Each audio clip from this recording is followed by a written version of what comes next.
My name is Charles Kidega Ochaya.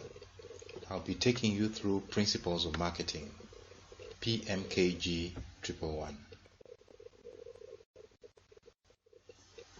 We start off by looking at a very important concept in marketing. This is known as the marketing mix. Or sometimes we'll describe it as the 4 P's of marketing. Essentially, it's about product, price, place, and promotion. Most of the marketing that happens in the world will revolve around these 4 elements. In addition to product marketing, you also have services marketing. When you're dealing with services marketing, you have to take account of physical evidence, process, and people. In this presentation, we shall focus on product marketing. However, you must be aware that for services marketing, you need physical evidence. Now, physical evidence refers to any kind of evidence that will show that you are there, you have an office, and you are there not as a fake company, but as a real company that exists. Probably you have a front office with receptionists, and you are selling a service. And then also processes will have to be clear to the customer or the consumer on how you go about delivering your services. And then people as well must be there to show that you're delivering a service. Maybe you're selling a policy, but sales managers are there or sales consultants are there, and these are the people who drive your sales. Right? Now, going back to the 4 P's, product comes on top because everything revolves around product. The nature of the product is something of value which consumers are willing to pay for. This is what product is all about. Now, marketers define product as being a bundle of benefits. This means that the product is more than just the sum of its physical characteristics. Right? When you go into this idea, you realize that when you have core attributes, what they call core attributes, just like when you say you have a car or you compare different cars, you find that they all do the same thing. The core feature is that they will transform one place to the other. But when you go for now, there will be other attributes like color, speed, and things like that. Those tend to be additional to the core feature or the core quality of being able to move you from one place to the other. Okay, so marketers define products, and they also look at the physical attributes, some other qualities which are very important. So it includes fringe elements such as brand image, the way the product is packed and delivered, even the color of the box it's in. Many products are so similar to other manufacturers' products, that consumers are entirely indifferent as to which one they will buy. In other words, they cannot sometimes differentiate one product from the other. If you don't make an effort, they will just spend in a haphazard way. But now, being a marketer, you want to channel your customers, you want people to come and buy your products, right? That is why if you look at a product like petroleum, you have different companies that sell petroleum. You have Shell, you have Puma, you have BP, and so on. There's so many. But the essential commodity there is petroleum. They all work the same way at the end of the day. When you're dealing with product, you will also be discussing product positioning. Now, product positioning is about establishing the product in the consumer's perceptual map, in a position relative to other products. We looked at this idea of perceptual map some time back, where we drew a cross and we had different segments, different quadrants where we'd be placing the products, okay, in terms of price, in terms of quality as well. How do consumers perceive the product, right? If it's a pair of shoes, is it a very expensive brand and of high quality and very expensive, or is it something cheap and not very expensive and not very durable? So that is very important. Their perception, what they think about the product, is what you're trying to influence.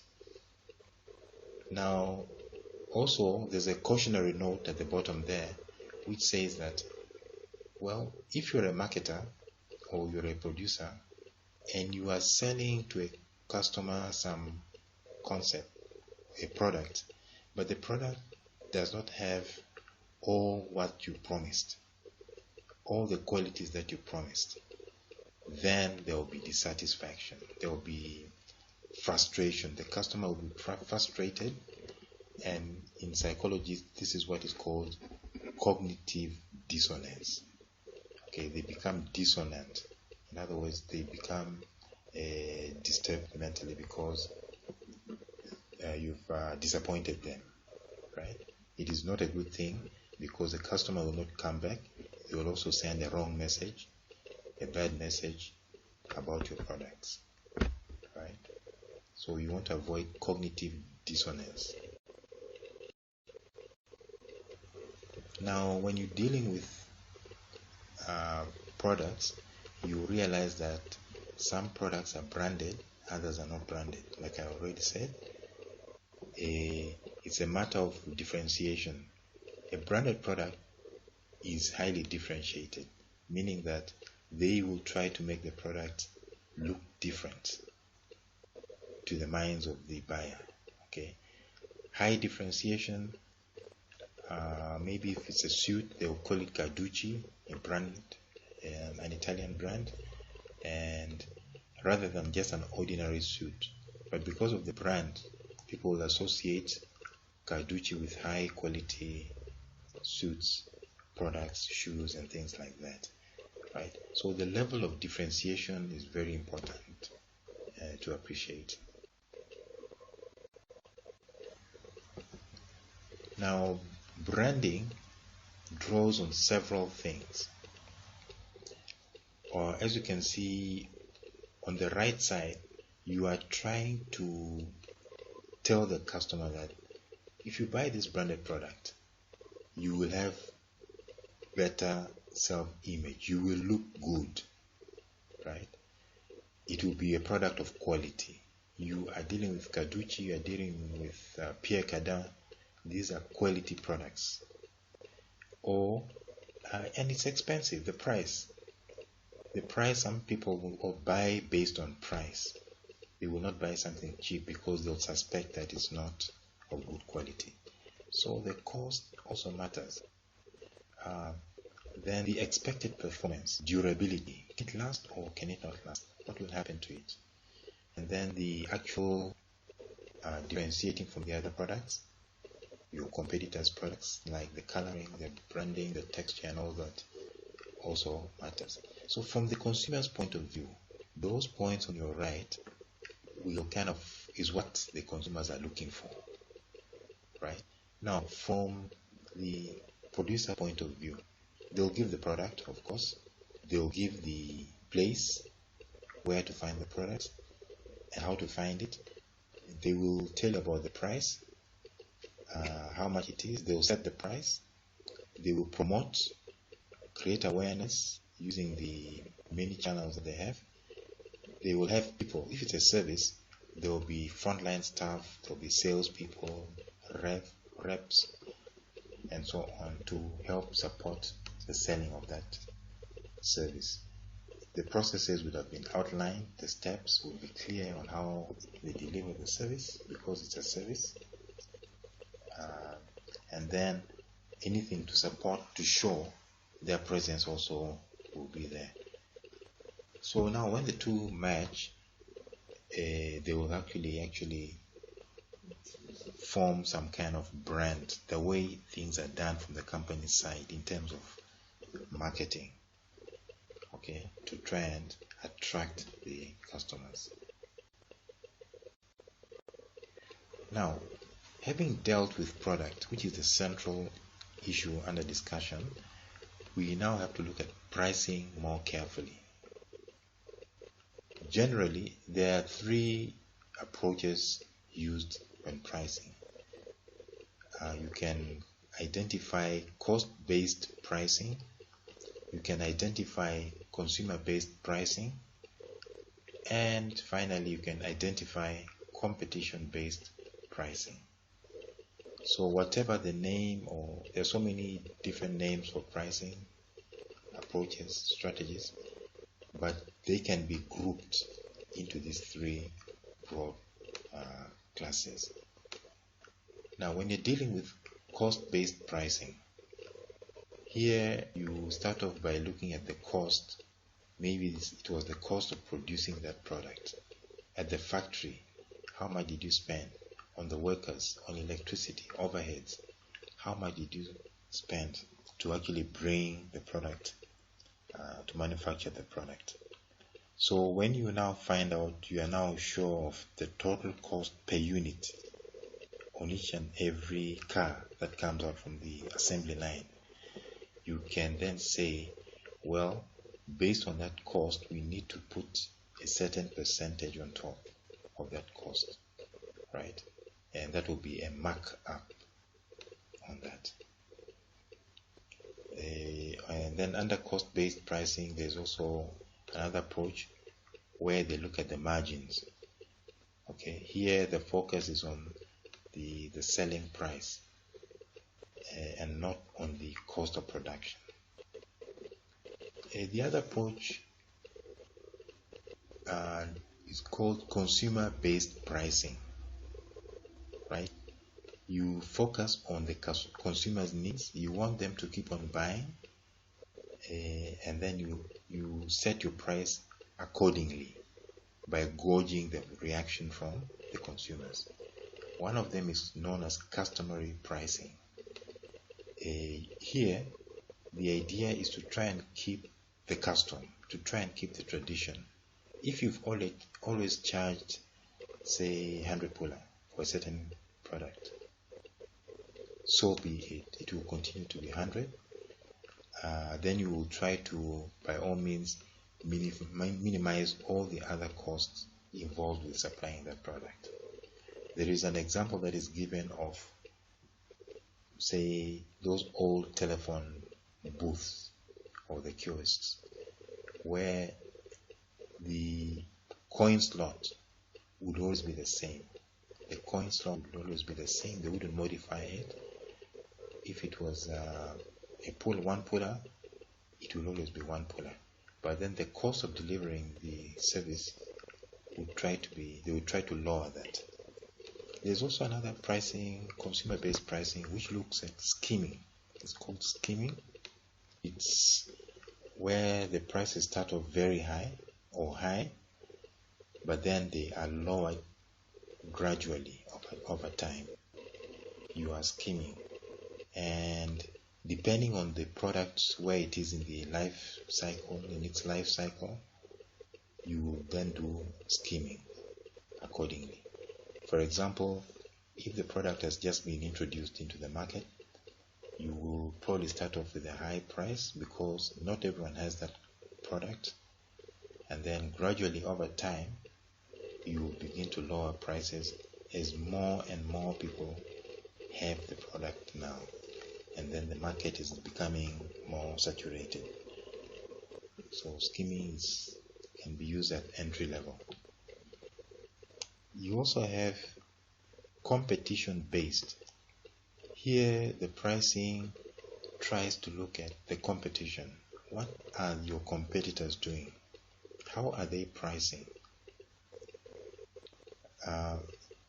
One example is that of penetration pricing.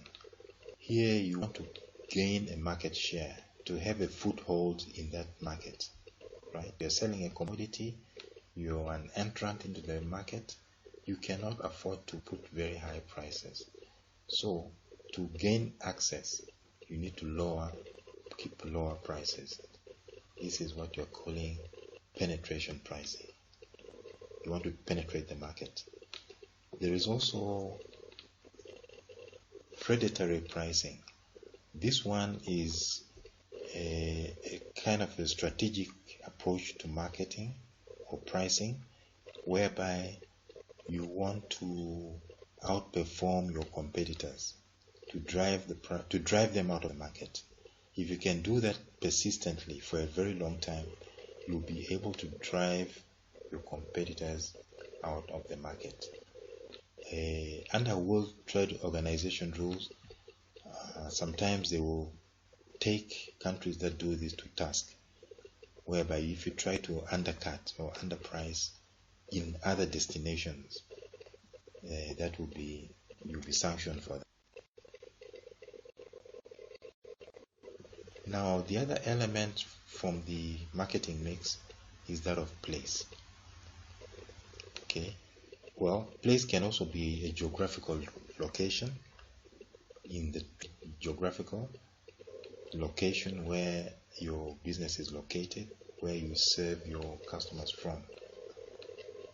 Also, but there's also a meaning which speaks about the distribution of the product and how consumers will get access to it.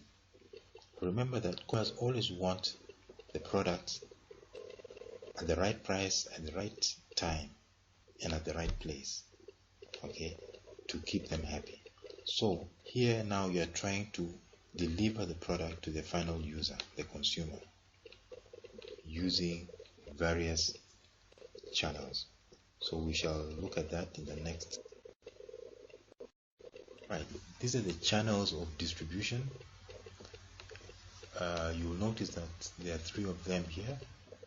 In the first one, you can see there are so many intermediaries, from the producer, maybe at the factory. Okay, they do production on a large scale. They are focusing on production.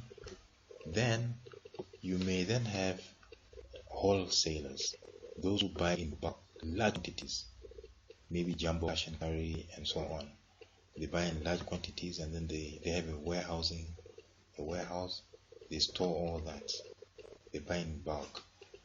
Then you have retailers. These are smaller outlets, smaller shops, which will then sell directly to the consumer. Okay, so from the producer to the consumer, you can see there are at least 2 intermediaries, those who facilitate in delivering the product to the consumer. In the second scheme, you can see that the producer sells directly to the retailer. There is no wholesaler. So in this case, the consumer, there's a middleman that has been removed. The wholesaler is out of the picture. And here it's from the producer to the retailer to the consumer. So the channel is shorter. It's not as long as the first one. Then finally, there's also the third one. The producer can sell directly sometimes to the consumer, right?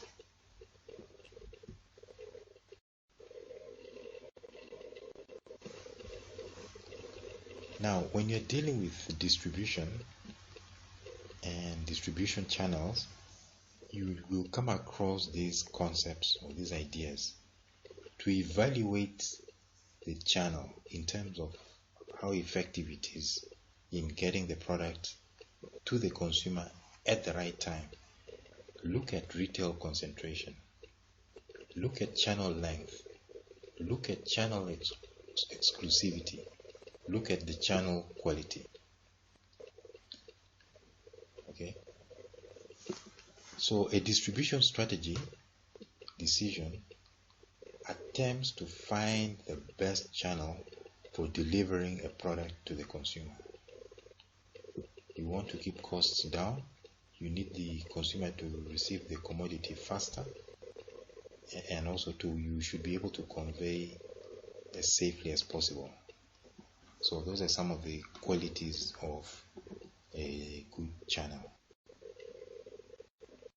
Now, retail concentration speaks about how many retailers you have in the market. If it can either be concentrated or it can be fragmented. Now, when it's concentrated, it means there's so many sellers, maybe so many retailers, so many people selling products at retail level. Okay, for example, you may have Pick and Pay, ShopRite, Choppies, and so many, and even others who actually don't use shops like that, tuck shops and so on. So if it's like that, you will say it is highly concentrated. There are so many retailers.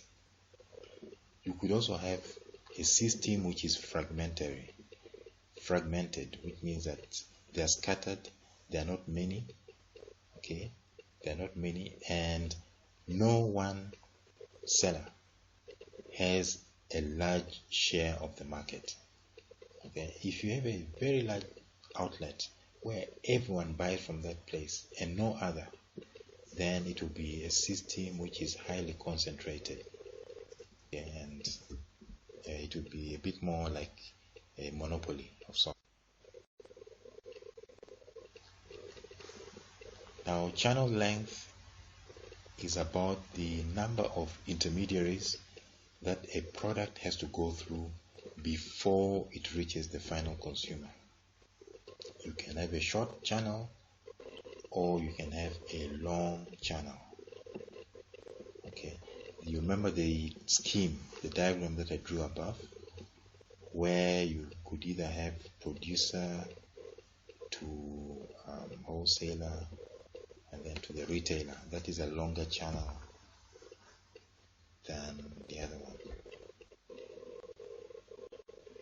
Channel exclusivity speaks about a situation where you have one person who only sells for another major producer.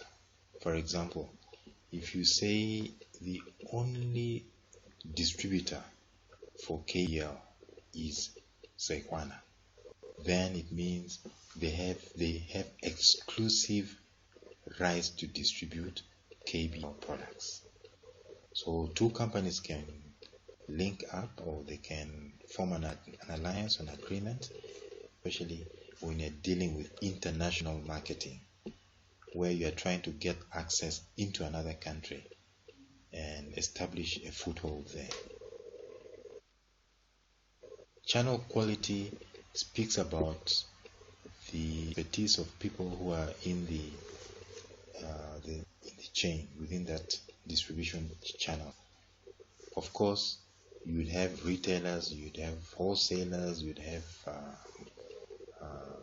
those who are dealing with transportation and so on. If these people are highly competent, if they are professionals, then you are going to have to talk about it being a quality channel. So if a producer has lots to sell, he must make sure that the channel is that of quality, or else he will struggle to actually be operational.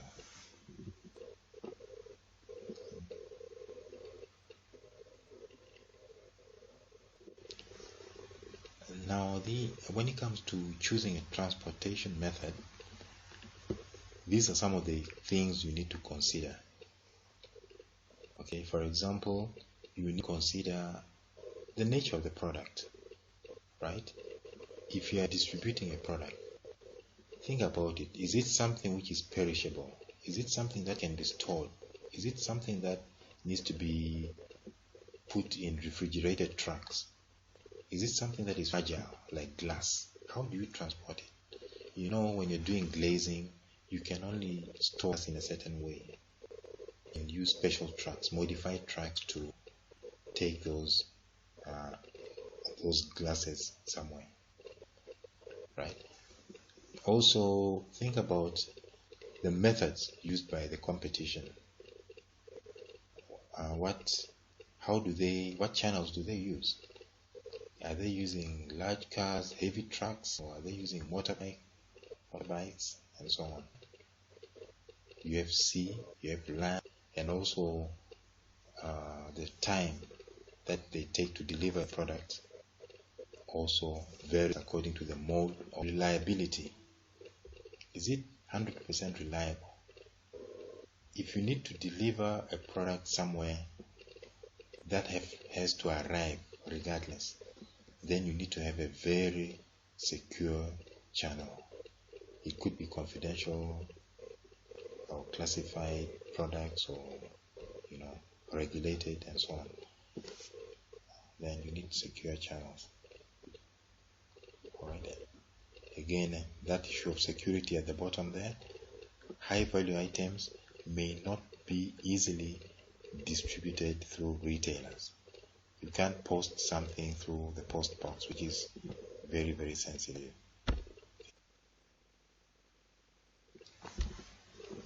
In short, channel intermediaries such as transporters, warehouse distribution centers, wholesale retailers help to firstly sort out the products.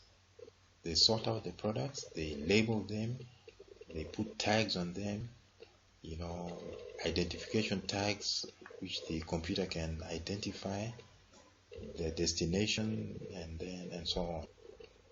Just like mail, when you have to mail something, you need to code them nicely. They also help to accumulate in terms of storage. Some warehousing, as you know, warehouses will have a large store where they will store products. They may be specialists just in storage. Okay, and then you will rent the space there. And then after that, some other people in that distribution channel are good at allocation. They will allocate, they will distribute, they know their geography very well. So the location, they have maps, they have tracking systems, GPS tracking systems, satellite tracks, and so on. Then they are able to distribute efficiently. Others are good at assorting. In other words, they accumulate an assortment of commodities. They stockpile whatever you need. They could have a variety of consumer goods, right? Like in stores, where you go and buy almost everything that you need will be there under one roof. So that is assorting.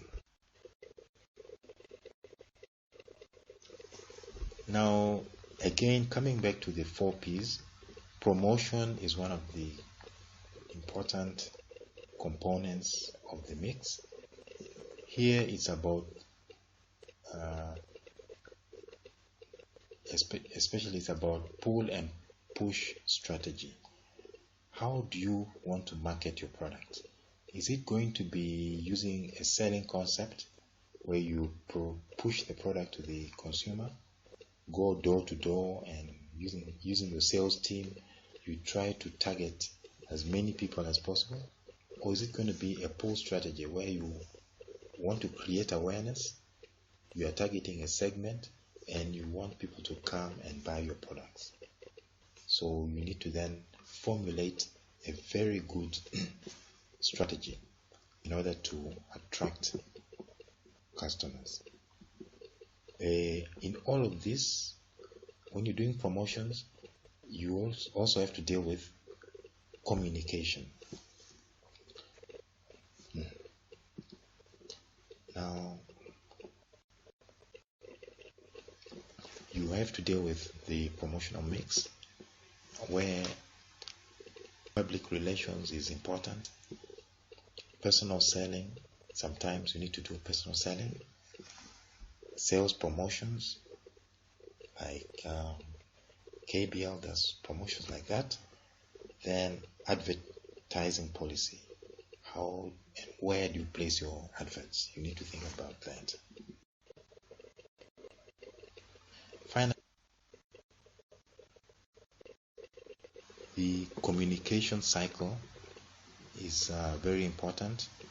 The communication that you studied in BCom 101, where you can see the barriers to communication. What is it that hinders communication? So as a promotional expert, someone who knows about 4Ps in promotion, you must be alive to these problems. You must know that if the sender does not code the message properly, if he does not write the correct message in clear language, it will be misunderstood. So the message must be spot on. The channel that is used, are you using radio, are you using television, are you using loudspeakers, or is it going to be newspapers or magazines or billboards? So you must use the right channel for the right segment, so that you can actually get the customers buying from you. Then from the receiver's point of view, the potential customer, you remember that they have to decode your message, which should have been clear in the first place. They will have to decode it, meaning that they have to decipher it. They'll have to unpack it and understand it for what it is. Then thereafter, they can give you feedback. They'll tell you, they'll call you back, they'll ask you questions, they will ask for clarifications. This is now the feedback loop according to the communication cycle. And all the while the sender and the receiver are trying to communicate, remember that you always have interference, what they're calling noise, right? Distractions. Anything that hinders good communication between the sender and the receiver is considered to be noise. It is unwanted communication that can be sent. So you, as a promotions expert, should also be aware that other factors can also come into play and interfere with your message. And finally, the context is also important. When, where, how, for whom, and so on. I give you this assignment, which will be graded as well. Briefly outline and explain the extended marketing mix for services. For a product or service of your choice, show how the importance of the marketing mix elements helps to make the product successful. Thank you so much.